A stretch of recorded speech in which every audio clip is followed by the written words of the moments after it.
Did Demon Slayer just lose its edge? Last season's had fans scratching their heads and not in a good way. If you're as obsessed with Tanjiro's journey as I am, you'll want to stick around. Today we're breaking down what went wrong with Demon Slayer's latest seasons. From plot twists that fell flat to power scaling that didn't add up, we're diving into it all. Ready to unsheath the truth? Grab your Nichirin blade, hit that subscribe button, and let's get started. Season 1 of Demon Slayer introduced us to a world that felt vast and incredibly dangerous. We followed Tanjiro Kamado, who started from absolute zero, undergoing grueling training to stand a chance against the demons. The sheer effort he had to put in, coupled with the constant threat to his sister Nezuko, made every episode thrilling. By the end of the season, Tanjiro had to push himself beyond his limits, using 101% of his strength, only to lose to a lower-ranked demon. This loss highlighted the enormous skill gap between him and Hashira, who could effortlessly defeat the demon. It showcased the need for intense training in physical prowess, mental fortitude, decision-making speed, and mastery of sword techniques and breathing methods. The world felt enormous, filled with mysteries and dangers at every turn, making Tanjiro's journey all the more compelling.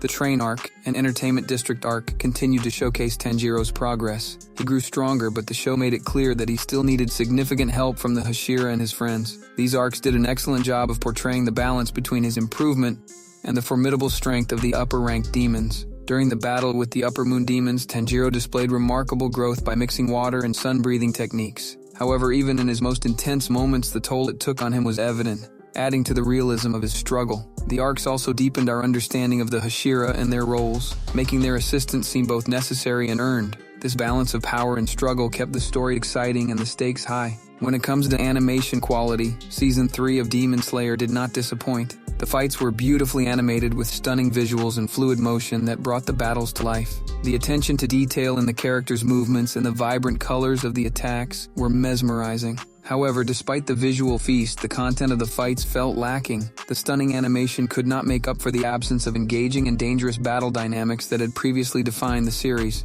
The excitement of the visual spectacle was overshadowed by the predictable and safe nature of the fights, which left many fans, including myself, feeling underwhelmed. One of the most significant issues with Season 3 was the portrayal of Akaza and Hantengu. Their abilities were underwhelming compared to the earlier demons that Tanjiro faced. Instead of feeling like a genuine threat, they came across as mere obstacles to be overcome. The Fishman demon in particular failed to evoke the same level of fear or tension as previous villains. This change in the portrayal of the demons diminished the sense of danger that had been a hallmark of the series. It felt as though the villains had lost their edge, making the battles less exciting and reducing the overall impact of the story. The dynamics of the fights in Season 3 lacked the sense of danger that was so prevalent in earlier seasons. In previous battles, every fight felt like a life-or-death struggle, with Tanjiro and his friends barely surviving by the skin of their teeth. This edge-of-your-seat tension was replaced by a more predictable and less thrilling approach. The fights in Season 3 felt more like challenges to be overcome rather than desperate struggles for survival. This shift in tone made the battles less engaging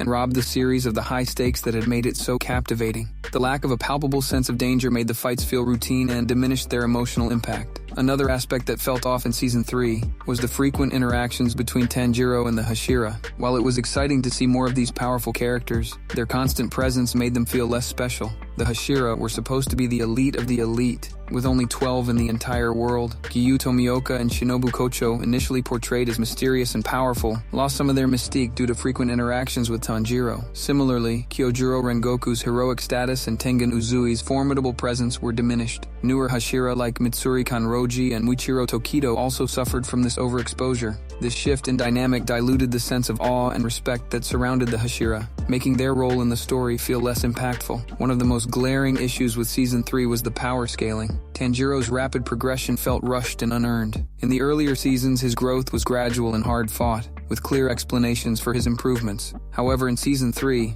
Tanjiro seemed to leap several ranks in power with little explanation. This sudden jump undermined the carefully constructed progression of his abilities and made his newfound strength feel unearned. The rapid increase in power not only affected Tanjiro's character development, but also disrupted the balance of the series, making the world feel smaller and less challenging. The survival aspect, a crucial element in the earlier seasons, was noticeably absent in Season 3. From the very beginning, Demon Slayer kept viewers on edge with life-threatening situations and near-death experiences. Every fight felt like a battle for survival, with Tanjiro and his friends barely making it out alive. This constant threat added a layer of intensity and realism to the story. However, Season 3 lacked this survival element, with the fights feeling more like routine challenges. The absence of this edge-of-your-seat tension made the series feel less gripping and reduced the overall stakes of the story. Training sequences in the earlier seasons were engaging and crucial to the story's development. They provided insight into the character's growth and the immense effort required to fight demons. However, Season 3's portrayal of training felt rushed and poorly displayed.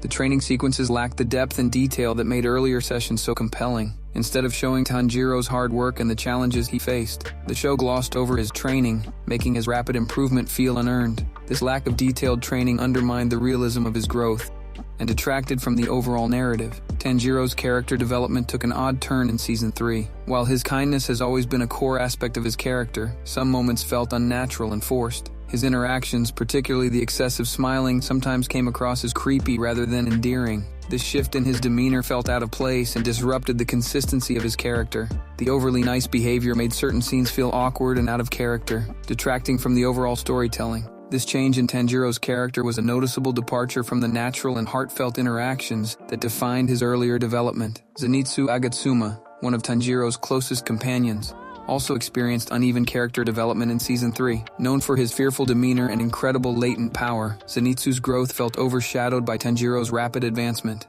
In earlier seasons, Zenitsu's moments of bravery and skill were hard-earned and celebrated. However, Season 3 failed to provide him with the same depth of progression, often relegating him to the background. This neglect diminished the impact of his character arc and missed opportunities to explore his potential further. So let's rate these seasons. Season 1 was a solid 10 out of 10. With captivating world-building and intense battles. Tanjiro's development and the life-threatening challenges he faced made it thoroughly engaging. The Train movie continued this trend with emotional depth and stunning animation, particularly in Kyojuro Rengoku's battle against Akaza. Season 2 maintained the momentum, also receiving a 10 out of 10 for its thrilling fights and character growth, especially in the Entertainment District arc with the intense battles against Daki and Jutaro. However, Season 3 fell flat, dropping to a 5 out of 10 due to its lack of danger and rushed power scaling. The portrayal of Akaza and Hantengu felt less menacing, reducing the stakes and excitement of the battles. Season 4, while slightly better, only managed a 6 out of 10, serving more as a transition to the upcoming Infinity Castle arc. Despite some character development and visually impressive battles, it often felt like it was treading water. The frequent interactions with the Hashira made their presence feel less special, and the rapid power advancements felt unearned. These ratings reflect the highs and lows of the series, highlighting where it excelled in creating a captivating world and dynamic characters, and where it fell short in maintaining danger and balanced power progression. In conclusion, Demon Slayer has been a roller coaster ride of emotions, with its highest highs in the early seasons and significant lows in Season 3. The show's initial allure lay in its vast, dangerous world, and the intense, life-threatening battles that kept viewers on the edge of their seats. However, third season's rushed power scaling, lack of danger, and unrealistic character interactions diluted the series' impact. Despite these shortcomings, the series still holds potential for future arcs. By addressing these issues and returning to its roots, Demon Slayer can regain its former glory and continue to captivate audiences. The upcoming Infinity Castle arc promises to be a pivotal chapter in the Demon Slayer series. This arc is expected to delve deeper into the lore and present Tanjiro and his friends with their most formidable challenges yet. Beyond intense battles, the Infinity Castle offers a crucial opportunity for significant character development. Tanjiro's journey could gain depth as he confronts not only physical adversaries, but also emotional and psychological trials. Nezuko's transformation and struggle with her demon nature can be explored more profoundly. Similarly, Zenitsu and Inosuke's personal growth and backstories can be fleshed out, addressing previous seasons' issues with rushed power scaling and underdeveloped characters. Fans are eagerly anticipating how these characters will navigate the deadly labyrinth and face the formidable Upper Moon demons, like Kokushibo and Doma, in ways that test their limits and deepen their bonds. This arc has the potential to restore the high stakes and intricate storytelling that made the series a standout, bringing back the emotional resonance and complex narratives that captivated audiences in the earlier seasons. Thank you for watching. If you enjoyed this in-depth analysis, don't forget to like and subscribe for more content on your favorite anime. What are your thoughts on Demon Slayer's Season 3? Do you agree with my points or do you have a different perspective? Let me know in the comments below. And if you're excited for the upcoming Infinity Castle arc, share your predictions and theories. Stay tuned for more anime reviews and discussions. Until next time, keep slaying those demons.